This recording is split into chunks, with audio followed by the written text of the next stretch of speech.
In the steel and glass heart of the city, where the skyline glows with the ambition of millions, my wedding was heralded as the union of the decade.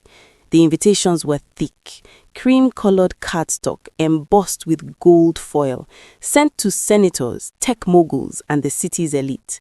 To the world, Tunde and I were the blueprint of modern success.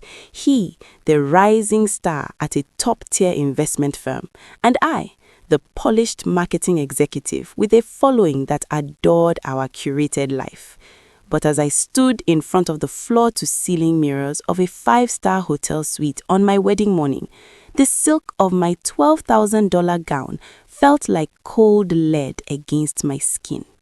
I knew a secret that would have paralyzed every guest in that ballroom.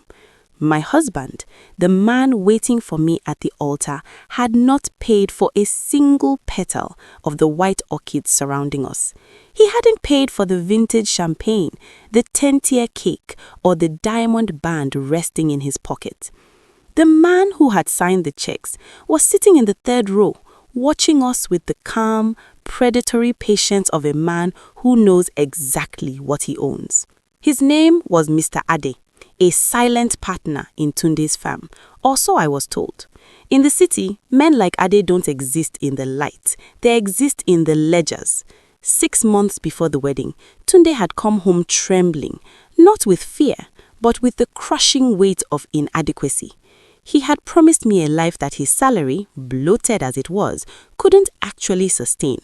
We were living in a high-rise we couldn't afford, driving cars on leases that were expiring, and trying to maintain a social standing that required constant, expensive fuel.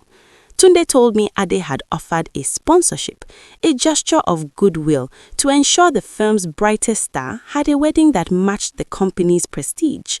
I wanted to believe it was a gift. In the modern city, we are trained to see favors as the oil that greases the wheels of progress. I didn't ask questions because I didn't want to know the answers. I wanted the dream. The ceremony was a blur of flashbulbs and forced smiles. Tunde played the part of the triumphant groom perfectly, leaning into the microphones during the toasts to speak about hard work and building an empire together. Every time the crowd cheered, I caught Ade's eye. He didn't cheer, he just nodded, a slight mechanical movement of the head that said, "Keep playing your part, I've paid for the stage." By the time we reached the honeymoon in the Maldives, also funded by the silent partner, the air between Tunde and I had turned brittle. The gratitude Tunde felt toward Ade had morphed into something darker, a frantic, subservient need to please him. Tunde's phone would ring at 3 a.m. and he would jump out of bed to answer it. "It's the benefactor," he would whisper, as if the word itself was a holy title. When we returned to the city, the true nature of the debt began to settle over our household like smog. Ade didn't want the money back. In the world of the ultra-wealthy, money is a boring commodity. Power over others is the real luxury. He started showing up at our apartment for dinner twice a week. He didn't ask, he informed us. I would come home from a grueling day at the agency to find him sitting in our living room drinking Tunde's best scotch, while Tunde sat across from him with the posture of a scolded child. The most terrifying part was the gradual disappearance of my husband. Tunde began to find excuses to leave us alone. "I need to run back to the office," he would say, avoiding my eyes. "Ade will keep you company." It was a slow, deliberate handoff. My husband was using me as a human installment plan to pay off his social climbing. The realization hit me fully on a Tuesday night when I found a leather-bound folder in Tunde's briefcase. I expected to find business contracts. Instead, I found a detailed list of every expense Ade had covered, not just for the wedding, but our monthly rent, my spontaneous birthday jewelry, and even the bonus Tunde had bragged about receiving at work. At the bottom was a signed memorandum of understanding.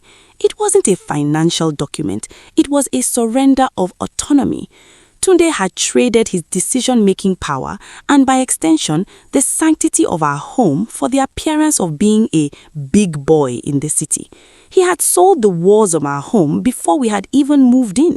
He wasn't a director, he was a front man. I sat in the dark of our designer kitchen, the city lights shimmering through the window, and realized I was married to a ghost. Tunde was merely a ghost haunting a life that belonged to someone else. The betrayal wasn't sexual, at least not yet. It was systemic.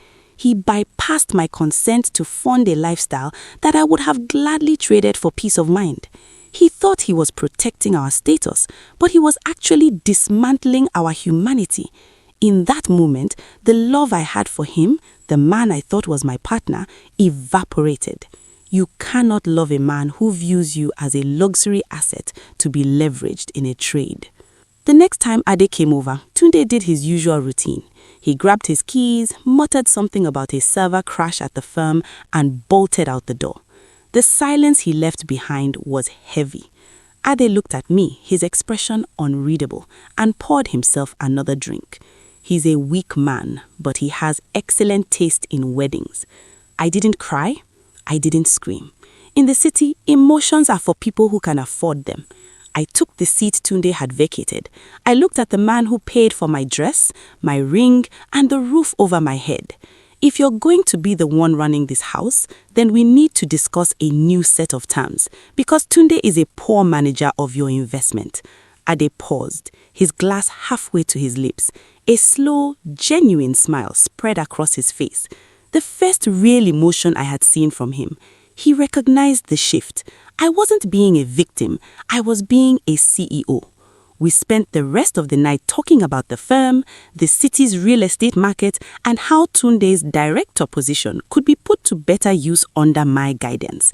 I realized that if I couldn't have a marriage based on love, I would have a partnership based on power. Today, Tunde and I are still the city's favorite couple. We are on the cover of magazines and we host the most sought-after charity galas. Tunde walks around with his chest out, convinced he's made it. He doesn't realize that his promotions and his success are now dictated by me and Ade in our private Thursday afternoon meetings. Tunde is the face of the brand, but I am the one holding the pen. I still wear the ring Ade paid for, but it no longer feels like lead. It feels like a key. In the modern city, you either pay the price or you become the one who collects it. I chose to collect.